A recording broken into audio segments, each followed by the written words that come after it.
I'm James, 42M, and I've been living in my current house for about 5 years now. It's a nice corner property with a big front lawn that faces a cul-de-sac where a lot of neighborhood kids like to play. I bought this house after my divorce, seeing it as a fresh start and a place where I could finally have some peace and quiet. You see, I grew up in a chaotic household with 5 siblings, and as the oldest, I was always responsible for keeping things in order. It left me with a deep appreciation for tranquility and order in my adult life. When I first moved in, the neighborhood seemed perfect. It was quiet during the day when I worked from home as a software developer, and the evenings were filled with the gentle sounds of birds and the occasional passing car. I spent countless hours meticulously planning and maintaining my lawn. It became my sanctuary, a place where I could unwind after a long day of coding and conference calls. At first, I didn't mind the occasional stray ball or frisbee landing on my lawn. I'd just toss it back and go about my day. I even enjoyed these brief interactions with the neighborhood kids. It reminded me of my own childhood, playing street hockey with my brothers and the other kids on our block. But over the past year, things have gotten out of hand. The kids, mostly between 8 to 12 years old, have started using my lawn as an extension of their playground. They run across it, play tag, and even set up impromptu soccer games. The constant noise and distraction right outside my home office window is driving me crazy. It's affecting my work, my sleep, and my overall well-being. I've tried talking to the kids politely, asking them to play elsewhere. I even shared stories about the community park where I used to play as a kid, hoping to inspire them to find a more suitable spot. But they just nodded and went right back to trampling my grass the next day. I've spoken to some of their parents too, but nothing seems to work.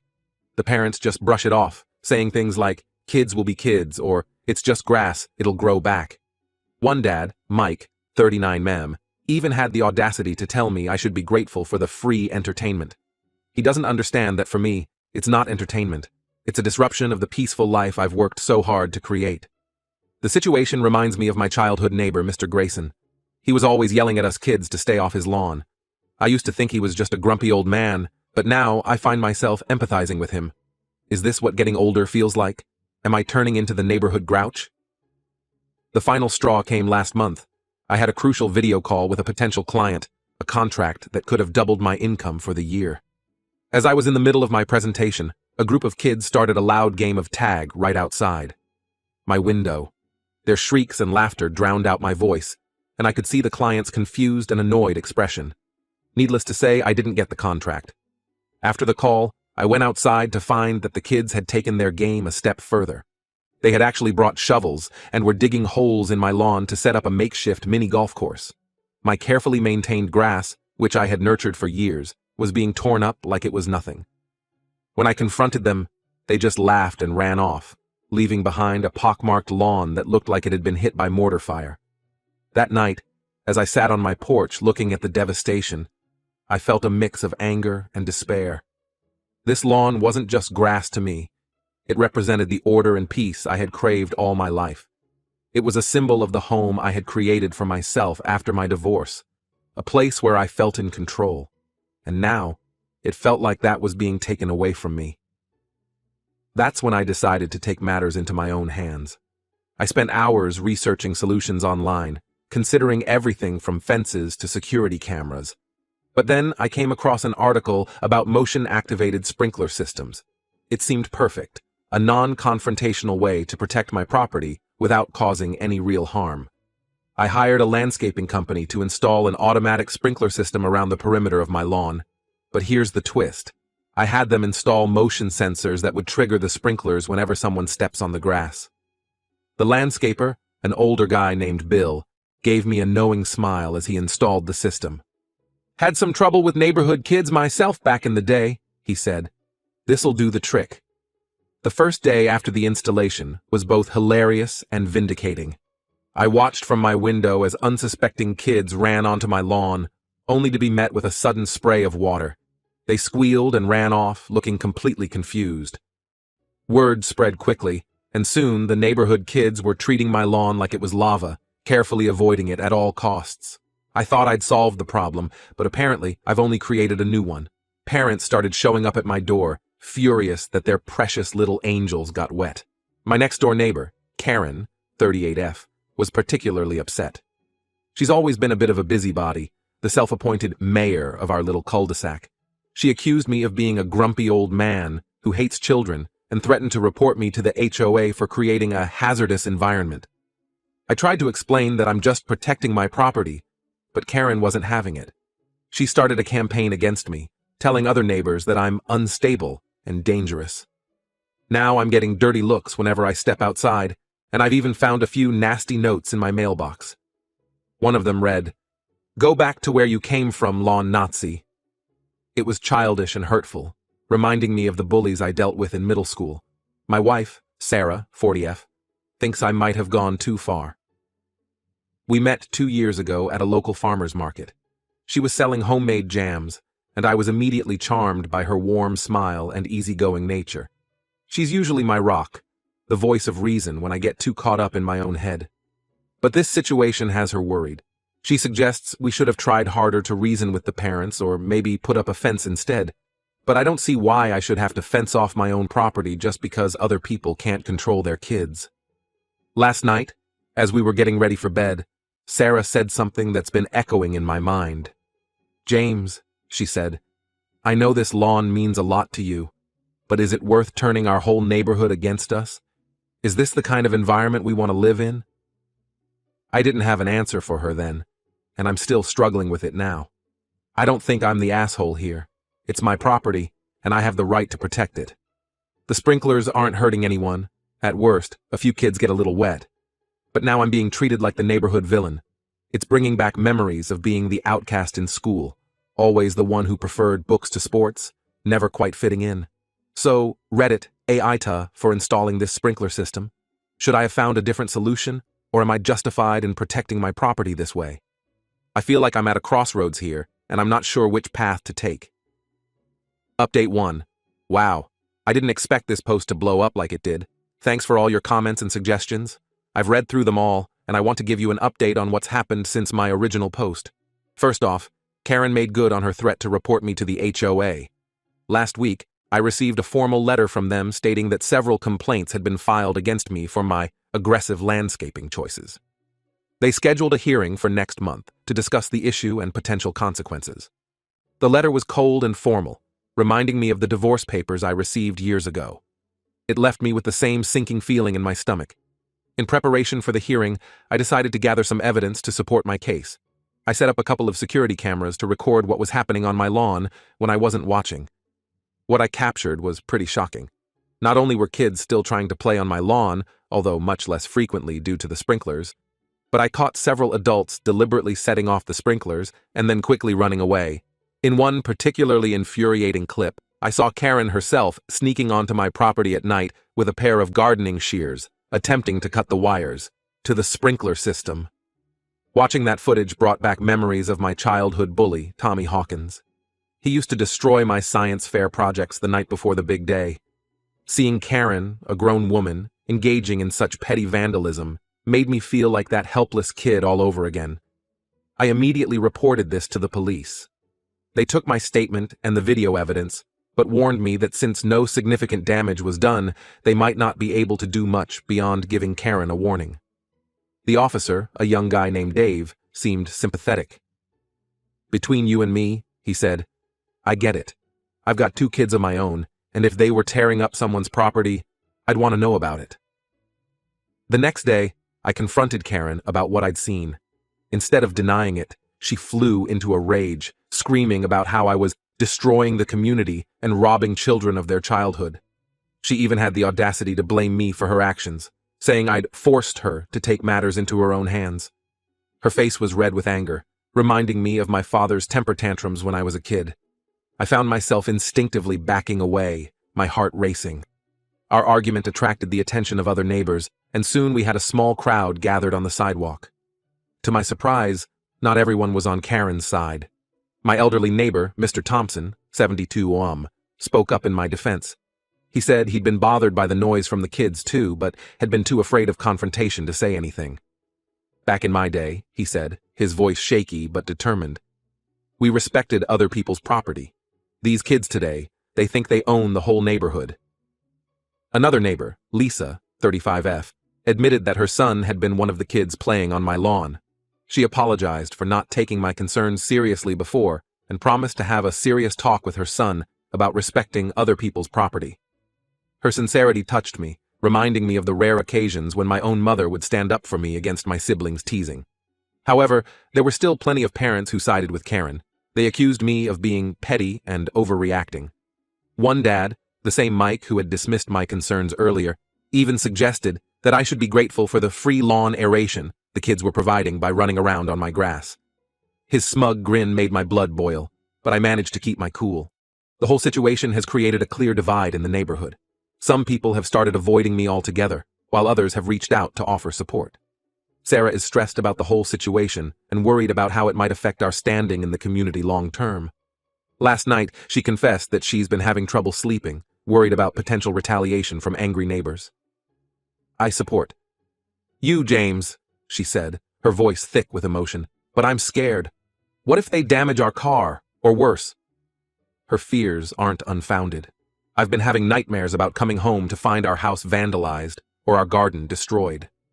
I'm standing my ground for now, but I'll admit, the constant tension is starting to wear on me. The HOA hearing is in 3 weeks, and I'm nervous about what might happen. I've started looking into legal options, just in case things escalate further. The whole situation reminds me of a case study we did in my business ethics class in college about a homeowner who was sued for protecting his property. I never thought I'd find myself in a similar situation. Yesterday, as I was mowing the lawn, a task that used to bring me joy but now fills me with dread, I overheard a group of kids whispering and pointing at me from across the street. One of them called me Mr. Sprinkler, and they all burst into giggles. It was a stark reminder of how this whole situation has changed my identity in the neighborhood. I've gone from being the quiet, hard-working guy who sometimes shared homemade cookies with the neighbors to being the subject of ridicule and gossip. I'll keep you updated on what happens at the hearing and any other developments. Again, thanks for all your support and advice.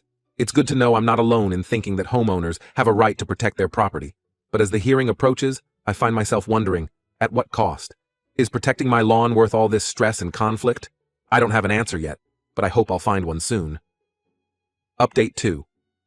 Hey everyone, I'm back with another update, and things have taken an unexpected turn. The HOA hearing was yesterday, and it didn't go quite as I expected. I arrived at the community center where the meeting was held, my stomach in knots. The room was set up like a courtroom, with the HOA board members seated at a long table at the front. As I walked in, I could feel all eyes on me. It reminded me of the time I had to give a presentation in front of the whole school in 8th grade. The same nervous energy, the same feeling of being judged. I came prepared with my evidence, videos of the kids destroying my lawn, footage of Karen's attempted vandalism, and photos of the damage done to my property over the past year. As I set up my laptop to present, I noticed Karen and her supporters huddled together on one side of the room, whispering and shooting glares in my direction. The meeting started tense with the HOA president, a stern-looking woman named Margaret, calling everyone to order. She explained the purpose of the meeting and then invited me to present my case. As I started speaking, my voice shaky at first but growing stronger, I noticed a shift in the room. The HOA board members, who I expected to be hostile, actually seemed sympathetic to my situation. I showed them the progression of my lawn over the past year, from a well-manicured paradise to a trampled mess. I played the videos of kids repeatedly ignoring my requests to stay off the grass, and then the footage of adults deliberately setting off the sprinklers out of spite. When I showed Karen's nighttime escapade with the gardening shears, there was an audible gasp in the room. What really turned the tide, though, was when Mr. Thompson spoke up. He shared his own experiences with the noise and disruption and how it had been affecting his health. He even admitted to taking sleeping pills just to get some rest during the day. I fought in Vietnam, he said, his voice cracking with emotion, and I never thought I'd say this, but sometimes the noise from these kids is worse than the bombs. His testimony seemed to resonate with a lot of the older residents in the room. Then something unexpected happened. One of Karen's biggest supporters, a mom named Rachel, 36F, suddenly burst into tears. Through her sobs, she confessed that her son had been one of the main instigators of the lawn games. She admitted that she'd been too lenient with him and apologized for not taking my complaints seriously. I was so focused on not being like my strict parents, she said, wiping her eyes, that I went too far in the other direction. This confession seemed to open the floodgates. Other parents started speaking up, acknowledging that they'd turned a blind eye to their kids' behavior. Even Karen looked uncomfortable as the tide of public opinion began to turn. I caught her eye across the room, and for a moment, I saw a flicker of regret on her face. The HOA board called for a brief recess to discuss the situation. As we waited, the tension in the room was palpable. I found myself pacing back and forth, my mind racing with possible outcomes. Sarah squeezed my hand reassuringly, but I could see the worry in her eyes too. When they returned, they announced their decision. My sprinkler system could stay, but with a few modifications. They suggested I adjust the sensors to only activate during certain hours and to reduce the water pressure to make it less of a shock. They also proposed a new community initiative to create a designated play area for the neighborhood kids. They suggested converting an unused lot at the end of the street into a small park, complete with playground equipment and a proper soccer field. Karen tried to protest, but she was quickly shut down by other residents. The atmosphere in the room had completely changed, and suddenly, people were coming up to me to apologize and offer support. Mike, the dad who had been so dismissive before, approached me with a sheepish look on his face. "I was wrong," he said, extending his hand. "I'm sorry for not taking your concerns seriously." After the meeting, Sarah and I were approached by a group of parents who suggested we all work together on the new park project. They even offered to help repair the damage to our lawn as a gesture of goodwill. As we discussed plans for the park, I found myself feeling cautiously optimistic for the first time in months. I'm still processing everything that happened. While I'm relieved that I don't have to remove my sprinkler system, I'm a bit overwhelmed by this sudden shift in neighborhood dynamics. Sarah is thrilled about the potential for positive change and is already talking about hosting a neighborhood barbecue to help mend fences. I'll admit I'm cautiously optimistic, but a part of me is still wary. After all, actions speak louder than words, and I'll be keeping a close eye on how things develop from here. The memory of Karen with her gardening shears is still fresh in my mind, and I can't help but wonder if this newfound community spirit will last. As I sit on my porch, looking out at my lawn, still a bit worse for wear but slowly recovering, I find myself reflecting on this whole experience. It's been a roller coaster of emotions, from frustration and anger to hope and cautious optimism. I never expected a dispute over my lawn to turn into such a complex community issue. I'll update again if anything significant happens. For now, I'm trying to take things one day at a time, focusing on rebuilding my lawn and, hopefully, some of the neighborhood relationships too. Thanks again for all your support through this crazy situation. Update 3. It's been a couple of months since my last update, and I wanted to share how things have progressed in our neighborhood. The community park project is well underway. A committee was formed to oversee the development, and to my surprise, I was asked to join. At first, I was hesitant. The thought of working closely with the same people who had been my adversaries not too long ago made me uncomfortable. But Sarah encouraged me to give it a shot, reminding me that this could be a chance to reshape my role in the community. Working on the park has given me a chance to interact with my neighbors in a more positive way. I found common ground with people I never thought I'd get along with. Mike, the dad who used to dismiss my concerns, turned out to be quite knowledgeable about landscaping. We've spent hours discussing the best grass types for high-traffic areas, and I found myself actually enjoying his company. Even some of the kids who used to play on my lawn have been helping out, planting flowers and painting benches. There's a 10-year-old boy named Tommy who reminds me a lot of myself at that age. He's always full of questions about the plants and the sprinkler system. Last week, he asked if I could teach him how to properly mow a lawn. It was a surreal moment, realizing that the same kids I once saw as adversaries were now looking to me for guidance. Karen, however, has been noticeably absent from these community efforts. I heard through the grapevine that she's been talking about moving. Part of me feels a little guilty, wondering if I pushed things too far. But another part is relieved. The other day, I saw her loading boxes into a moving truck. Our eyes met for a moment, and she gave me a small, tight nod before turning away. It felt like the closing of a chapter. As for my lawn, it's looking better than ever. True to their word, several neighbors helped resod the damaged areas. Mr. Thompson even taught me some of his gardening tricks, and we've started having weekly chess matches on my porch. It turns out, he used to be a landscaper before he retired, and he's full of stories about the elaborate gardens he used to maintain.